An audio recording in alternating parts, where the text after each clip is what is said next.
AI in the UK, it could cost 8 million jobs. And that does not add up, does it? We've got to talk about cryptos, haven't we? Could that be an inflationary situation?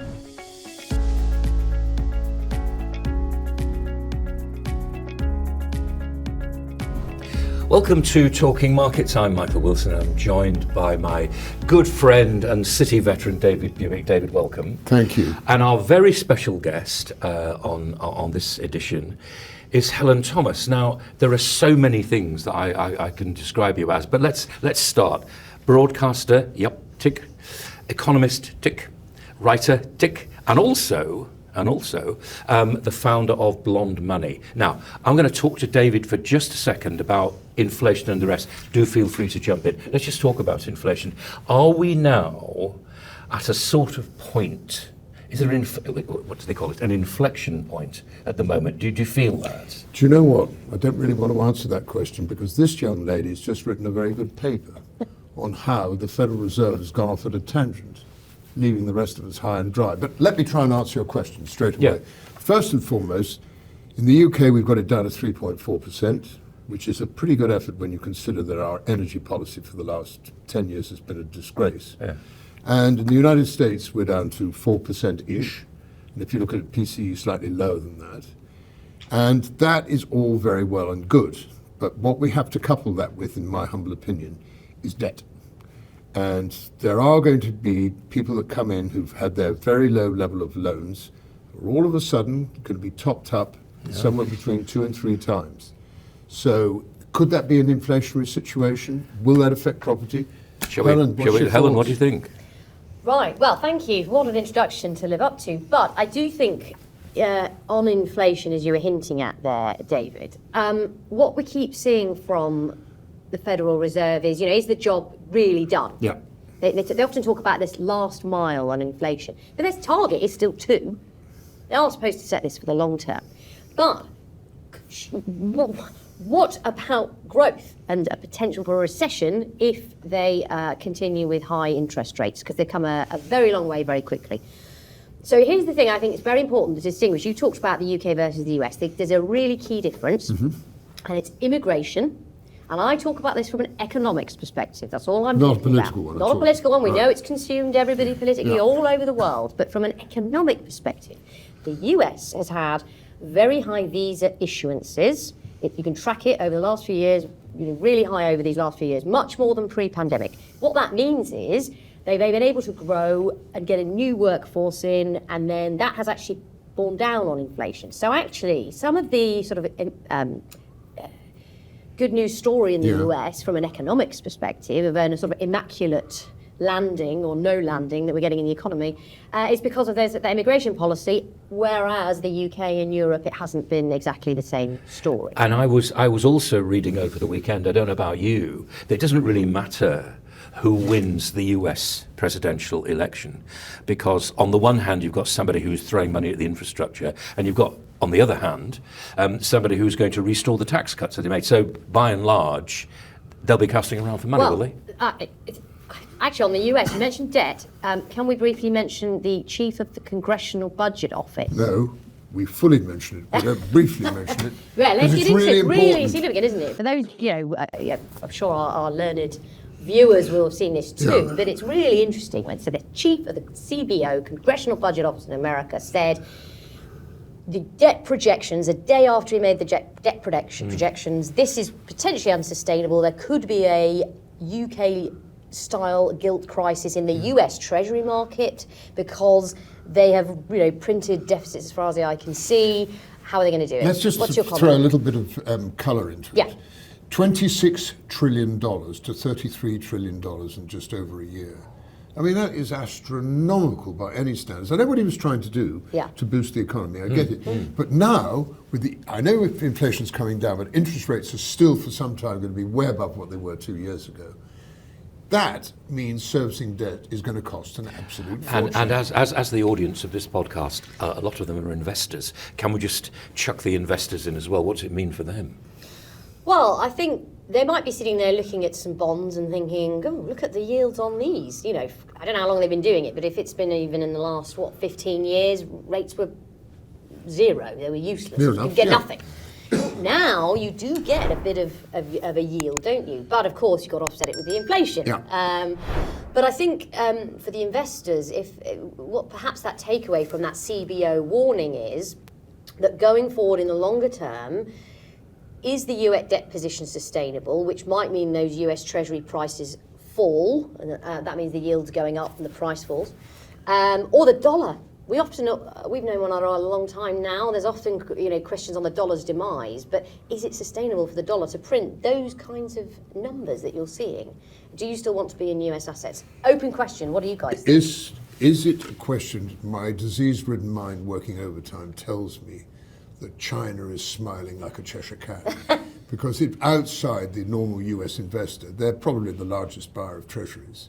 And we know that Donald Trump will be looking for a spat with China. And we know also Biden is probably not that unhappy. So there's a playoff here, or am I just being a bit melodramatic? No, I don't think so. And I'd like to mention that you talk about whoever wins, maybe it doesn't make much difference. But for Trump, he said tariffs. Yeah. I think he'd do it, and he can, by the way, under the Constitution of America. Tariffs can be set by executive order. Just the president can say it. If he wants to slap, I think he's talking about 10% on every import and 60% on Chinese imports in protected sectors like steel or whatever. That'd be huge for inflation. He has said regularly, and not that long in the past, we're going to talk about the Magnificent Seven. Maybe there are more. But you have particularly, haven't you, worried about companies like NVIDIA? I don't know what they call it now, but we used to call it a price-earnings ratio. It's pretty impressive. Funny enough, it actually has come down recently. But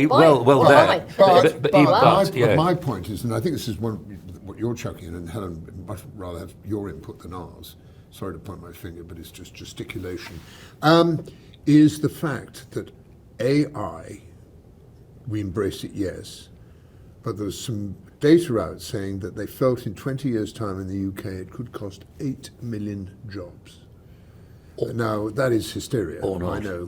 Or not. Do you know what? Can I pick up on something? Do. And I quote you, David, actually. Something you said to me when we started off in the pandemic, and we were talking over a Zoom. And you said, Helen, they'll never sell anything over Zoom, because you were pointing out that, seeing people in real life, that's how you build relationships and that's how you do things. And while I was sympathetic to that, it did, if I might say to friend, yeah. I bet they said that about the telephone.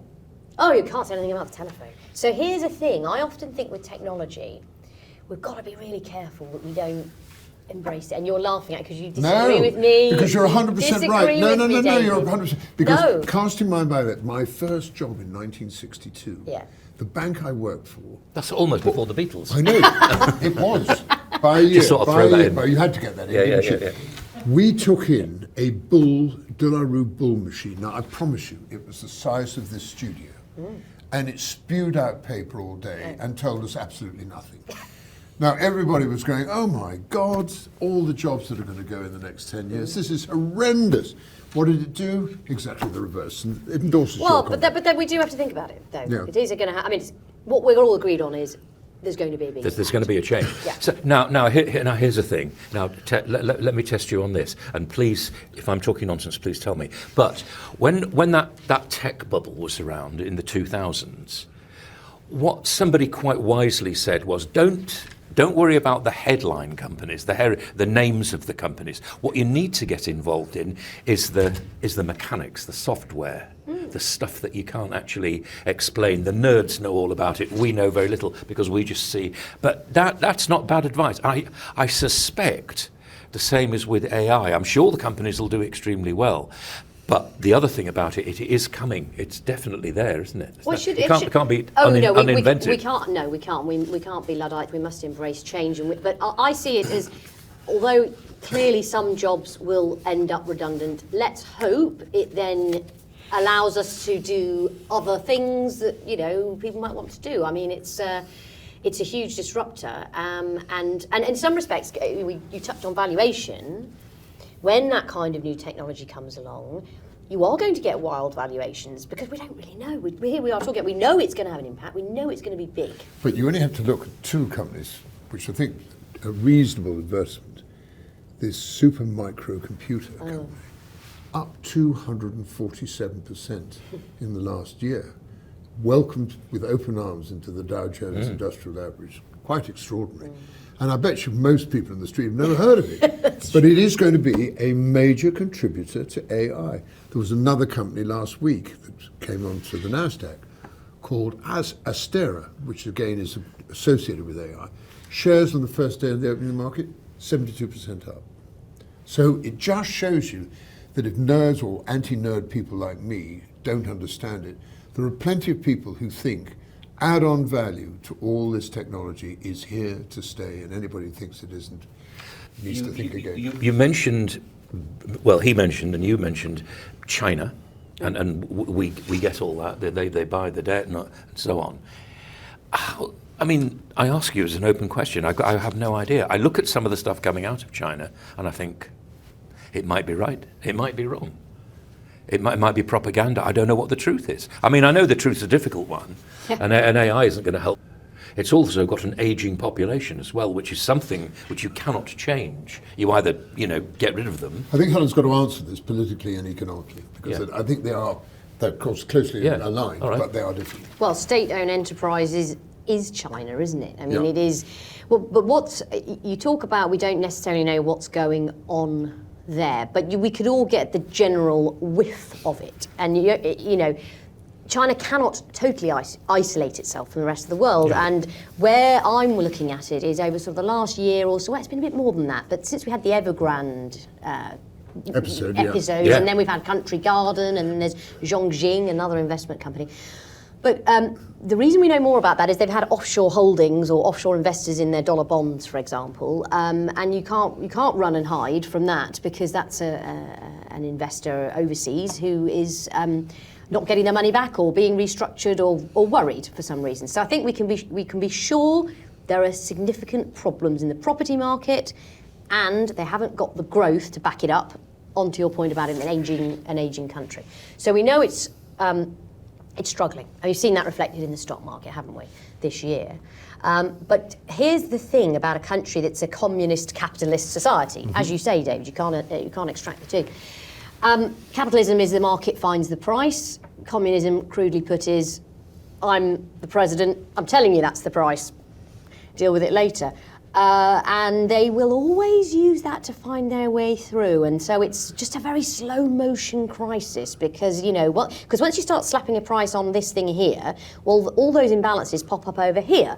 It's like that game whack-a-mole. Yeah. You just constantly now, but where it matters is, of course, that for the leadership is, as long as the whack-a-mole doesn't spew into some sort of social instability. We need to also work out how the world is going to cope with pragmatism over China now.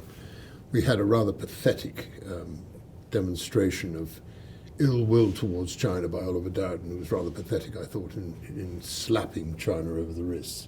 They needed a good wallop as far as I'm concerned. But there'll be others who say, oh, steady up. We don't need to do that too much because we do an awful lot of business with China.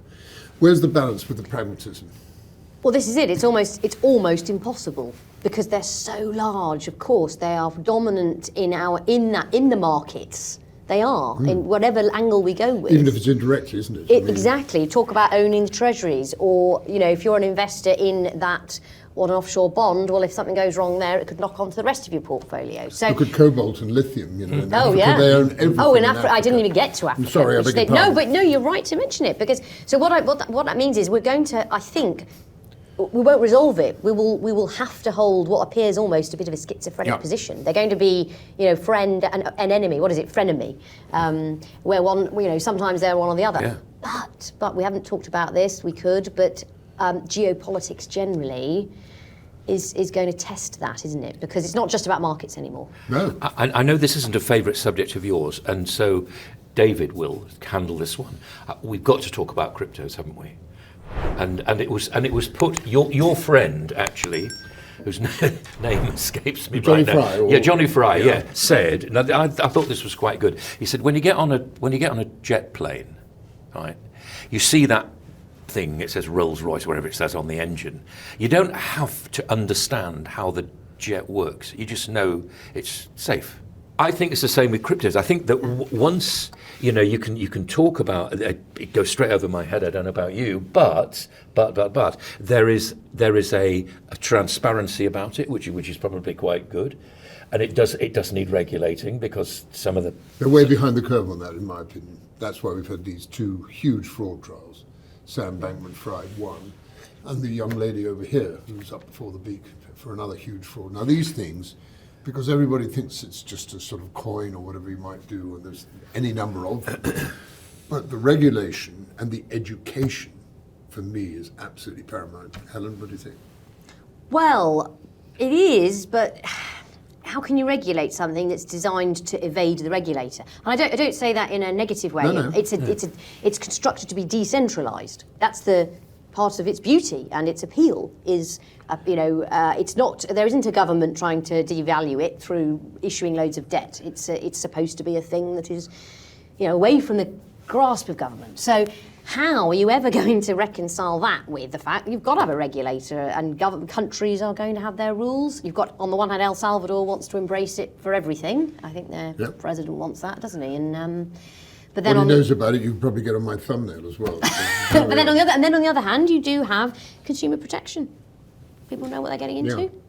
Yeah. I can't let us go by here because, there's a school of thought, Helen, that thinks over the next 20 years banks will become less important because of crypto. But you're an expert in the banking fraternity. We had a bit of a whoopsie last year with Credit Suisse, and which was nicely tidied up, and I take my hat off to the regulators. They did well. And also with Silicon Valley Bank, with another few of the smaller banks, particularly in California. Because we are drowning in debt, both commercially and personally, whether it's mortgages as regards to personal people, and also people have forgotten, and I must remind them that they are companies now who are running on very thin margins, are going to be paying a lot more in servicing their debt coming on board sometime in the next few months. No, it's not going up to 5% or whatever it is officially, but it's going to be significantly higher. Are you happy that the regulators are on top of it as regards to banks, or do you think we could have another whoopsie? I mean, commercial property worries the living daylights out of me, not so much in this country, but in the United States and also in China. We should talk about commercial property, please. Because I agree with you on that. But I'm going to do banks first. Yeah. I'm going to disagree with you there slightly. Broadly, I'm very confident and happy about banks' regulatory positions. Post 2008-9, there were a wealth of reforms undertaken to enable them to be much, much safer. But you pick up Credit Suisse. This is so geeky. I'm going to try and keep it so everyone doesn't nod off. No, I don't want everyone to nod off because talking about flipping bank regulatory rules, I mean, people are going to get a cup of tea. But the point of the reforms were, if you fail, we've got a plan, broadly speaking. That's what they put all these things into place, right? Mm-hmm. You bail in this, that, and the other. Yeah. But with Credit Suisse, the regulator actually intervened and helped them be bought by UBS and wiped out these 81 bondholders, but they actually interfered in the process. So weirdly, I was very confident, and the Credit Suisse takeover by UBS actually made me very concerned. That worries me more. It was a political intervention. They couldn't bear to let it go. Jam together. Yeah, share price has done okay. It has for now, but I just, it's one of those things. Let's make it very easy for everybody, I hope, to understand, which is that, if you have the rules of the game and everyone knows them, and then you change the rules of the game at the moment of crisis, you might get through the short term and it looks all right, but longer term, everyone will be left with that sinking feeling, you switch the rules again. So that's all I'm saying. There's just a little question mark. Where I was extremely confident, I'm now slightly less confident longer term that the regulators will play the game they claim they will play. Shall we finally talk about... We need to deal with the commercial... We didn't do commercial property. Well, no. I want to hear your thought. No. Actually, I mean, to be honest, to me, the commercial property element is... we've all changed the way we live and work since the pandemic. Yeah. We don't need offices in the same way. No. We use them differently.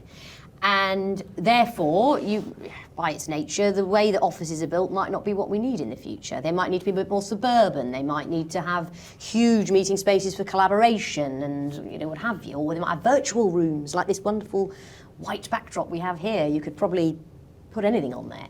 But what I mean by that is, it says to me, hybrid working's here to stay. People like it or they don't like it, but it is. And I just don't think you need the square footage. So I just think that's the problem with commercial property. So all that stuff that we see out in EC2, 3 and 4 and down in Canary Wharf, and you think, oh my God. I completely think And that. then- I don't and know, what are then- they doing? Then you look at Shanghai, which is about 10 times as bad. And all this stuff is just not built with cash, let me assure you. Oh, well, that's the nail on the head. That's the nail on the head. We've started this conversation with debt and high interest rates, and that does not add up, does it? With a commercial, long term, if you've got commercial property, you've borrowed, you've built it. If we build it, they will come. No, they won't. They're at home working. Then the numbers don't add up anymore, and your project, you'll go bust, basically. One thing that does still worry me is that we've talked about the United States. I'm quite keen on Japan, and the fact that we've overtaken the 1989 Yeah. 38,000 level is really encouraging when you consider that not that long ago, in fact, I think it was that in February 2020, at the time of the thing, the Nikkei was at 17,000. I know you told me not to look at my figures, but I had to do it on my things, I can't remember. And it's up to 40,000. Wow. What a And that- turnaround. what a turnaround in 2 years. I mean, that is absolutely unbelievable. They've sorted out regulation, and there's less incestuous behaviour by that. You don't own stuff in my Yep. company, and I don't own stuff in yours, and it's clear. There's absolutely clarity where it was. They've had the Rugby World Cup. They've had the Olympics to really give them an impetus, and I think they're under a wet sail. I mean, I may be wrong, and I must not give advice. And folks, I'm not giving advice, but I quite like what's going on. Okay. Add to your list increased participation in the labour force by women, Absolutely. which has also helped Absolutely. their economy. Just to bring our tour d'horizon, if I can put it like that, to an end, and it's been absolutely fascinating talking to you as usual. I've got to draw your attention to Russia. Again, Yes. I'm not sure what's going on there. They have avoided sanctions quite neatly, Very neatly, haven't they? I mean, they've absolutely destroyed the and yet you have an economy which is gearing up its GDP to do armaments and weapons and things like that. Well, you know, that works. I mean, it worked for America and it worked for the UK during the Second World War. Maybe it does. What's your feeling about it right now? I'm sorry it's so broad. No, and it's good to keep it broad because it's so murky what's really going on, and nobody knows what's even going on in Putin's brain. However, I think that we've talked about geopolitics. The world balance is shifting on who has power, and it will depend who takes the White House in November. And let's be honest, Donald Trump is one of the possibilities. That is going, and I think a strong possibility to win, on our analysis, I should say. But it is going to change the calculation, of course, of leaders. You've got the Middle East conflagration. That's not going away anytime soon. We've not even talked about Taiwan. 40% of chips are still made there, and that's dangerous. So what I'm getting at with all of that is, if you're a world leader who has to play what is now a much more volatile game, then, it is almost four-dimensional chess, isn't it? Because you've got to think, if I do this and China don't do that, but then they do this, and then the Middle East does that. The problem is the resources, the political capital in the West, we're consumed by dealing with the debt issue and trying to get growth. We just don't have the time and energy to devote to it, which means that some of our enemies in the rest of the world are going to Benefits, aren't they? press home their advantage. I think, for what it's worth, and why not, I think the woman in charge of the Russian central bank has up till now played a blinder, hasn't she? Absolutely, yes. Deep well, without a doubt. Yeah, I mean, Absolutely. she has, and she's obviously under pressure now from Putin. But It's a I'm small saying economy, and we obviously, need yeah. to remember that. It is a small Yes. economy. Yeah, it is. And ratio to GDP is at 21%, as against something Debt. like 100 debt. Yeah, Sorry, I beg your yeah. pardon. As against it's something amazing. like 115% for the United States, and 94%, 97%, whatever it is for us. So it is amazing. Well, you know what we haven't talked about, and we don't have time today, maybe another time, is Well, quickly. Go on. growth. Oh, Because yes. You can, Oh, yes, you yeah, yeah, can yeah. have debt if you have growth. But of course, in the UK, Liz Truss tried to do that. Her presentation was And very, it was- very average. The point of that episode is now no one can do it of any political persuasion because of the long shadow of that episode. So, unfortunately for the UK, we're in a tougher position. Some would say very unfairly about all that as well, wouldn't they? Some would say that. No, but that actually, you know, if you what was wrong with it was the way it was Presentation. presentation. Yeah. Yeah. You've got to Yeah, have your you cabinet do. on board. You've got to have the Bank of England on board. You've got to have the Office of Budget Responsibility on board. Without them, whatever you you've think got about them, no yeah. chance. And you need a mandate from the people in an election. Instead of being the number 4 Prime Minister put up Yeah. there. Yeah. On that note, thank you so much indeed for joining us for this edition of Helen, a joy. Thank Talking you. Markets. It's been a real joy talking to you. Thank you very much indeed. Thanks, guys. David, you too. And you too, Michael. Thank you. See Thank you you. again. Yeah, indeed.